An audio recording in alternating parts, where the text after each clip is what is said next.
بسم الله الرحمن الرحیم. ګرانو ملګرو، تاسو ته په لرن انګلیش ان پښتو چینل کې په هراله اوسلی مشوم. ملګرو، په نننی کلاس کې مستاسو د پاره ډیره زیاته مهمه سټوري راوړې ده.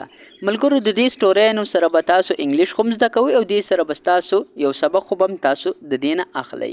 ملګرو، دې سره به تاسو ګرو اپ کیږي ان شاء الله. پر روانو کلاسونو کې به هم تاسو د پاره دغه رنګ سټورین راوړم. اوس تاسو دا سټوري شروع کو، بیا د سټوري چې کله ختم شي د هغې نه بعد په دې باندې تفصیل سره خبره کو. نو تاسو چرته هم مزه دا سټوري موږ سره وګورئ. د ډنکی ان لاینز سکین، یعنی د دې مطلب سره د ډنکی ان لاینز سکین یعنی دا یو خرو چې هغه د شیر چمړه اچولې وه، یعنی د شیر چې کومه څرمنه وه هغه ځان ته اچولې وه، هغه ځان نه یو شیر جوړ کړی د دروغو. نو دا سټوري اوس شروع کوو، تاسو دا تر پایه پورې موږ سره وګورئ. Once upon a time a donkey found lion skin. یو ځلی یو خر چې کومه دی هغه د شیر څرمنه پیدا کړه. He dressed himself in that skin. هغه دغه د شیر څرمنه واچوله. dressed مطلب دلته سره dressed مطلب دلته دی یعنی موږ چې کله یو څیز اچو، یعنی د خر چې کله د شیر څرمن واچولو دې ته څه ویلی شي؟ dressed.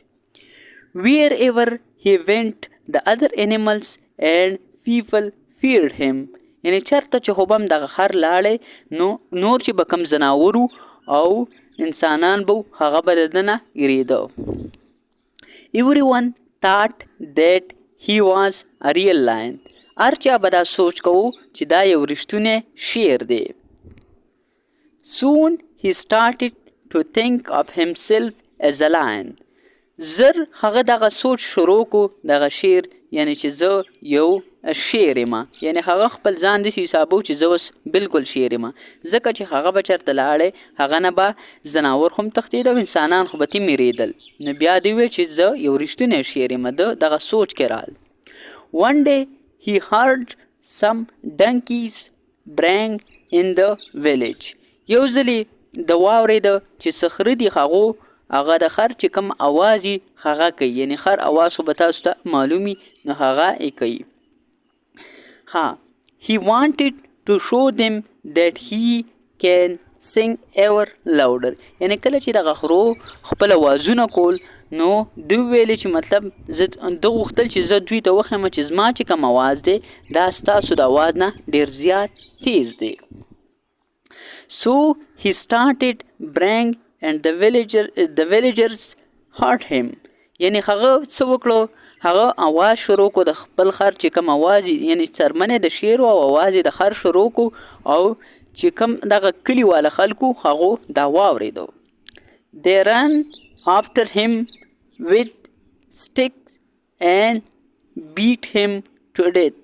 یعنی دغه خل چې کومو دوی د پسې ورمنډې کړلې او په چوکو باندې راګیر کو او ایستې په وخلو مړ کو.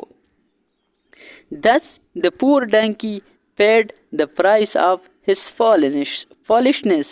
یعنی دغه کم غریب خر چې د څه وکړو د خپل قیمت ادا کو په څه باندې؟ په یو قمقلتۍ باندې.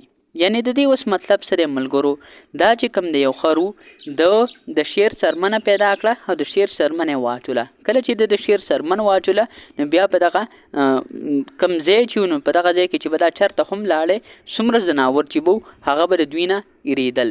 یعنی دا خو اصل کې و خر، خو څرمنه د شیر اچولې وه نو څومره ځناور خو چې به هم دغلته هغه به ترې میرېده او انسانان به ترې یریده، ځکه به تېرېده. هغه ویل چې دا شیر دی. نو بیا ده دا سوچ وکړو چې مطلب زه شیر یم.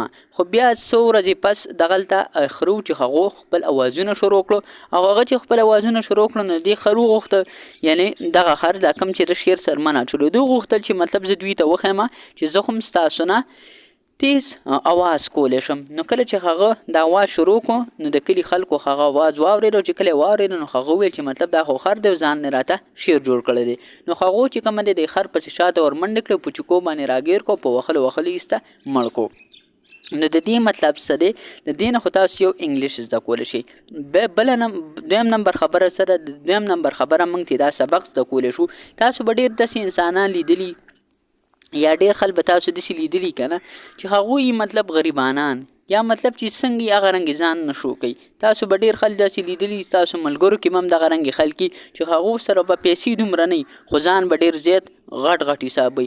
وایي به چې مطلب ما څه خو ګاډي راسري، ما سره خو پیسې راسري، هغو سره به حالن کې هېڅ هم نه وي. همدغه رنګې قصې لکه څنګه چې دا خر د شیر سرمن اچولې وه، همدغه رنګې هغو هم ځان نه یو مالداره کس جوړ کړی او وي غریبو. نو ځان هسې غټ حسابوي او نور پکې دننه څه نه وي. نو د دې نه موږ له دا سبق اخیستل پکار دي که چېرته موږ ځان غټ حسابو او غټ نه وي نو دا به را روان وخت کې زموږ دپاره ډېر نقصاندeh ثابت شي.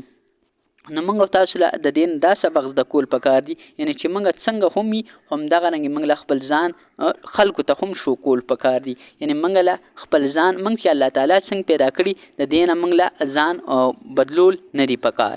نو ملګرو دا وه زموږ نننۍ سټوري. ملګرو که پر روان وخت کې هم ستاسو دغه سټوریانې خوښیږي او تاسو د دې نه سبق زده کوئ، د دې نه تاسو انګلیش هم زده کوئ او د دې سره به ستاسو یو ګرو اف هم کیږي. خو که پر روان وخت کې هم تاسو ته د دې سټوریانو ضرورت نو ان شاء الله زه به تاسو له سټوریانې راوړم او دا به زه تاسو ته د دې چینل په ذریعه باندې اپلوډ کوم. نو ان شاء الله دې نه به تاسو انګلیسي هم زده کوئ، دې نه به تاسو یو سبق هم اخلئ او په هره سټورۍ کې به زه تاسو سره تفصیل سره خبره کوم. ان شاء الله ستاسو به دا سټوریانې خوښیږي. ملګرو نننی کلاس زموږ پای ته ورسېدو. ان شاء الله تاسو سره به په یو بل نوي کلاس کې ملاقات کیږي. تر هغه وخته پورې ماله اجازت راکئ. ما په خپلو دواګانو کې یاد ساتئ او د خپل ځان هم ډېر یاد ساتئ. چېرته چې هم اوسئ خوشحاله، اباد، بریالي، ژوندي او ګړندي اوسئ. د الله په امان.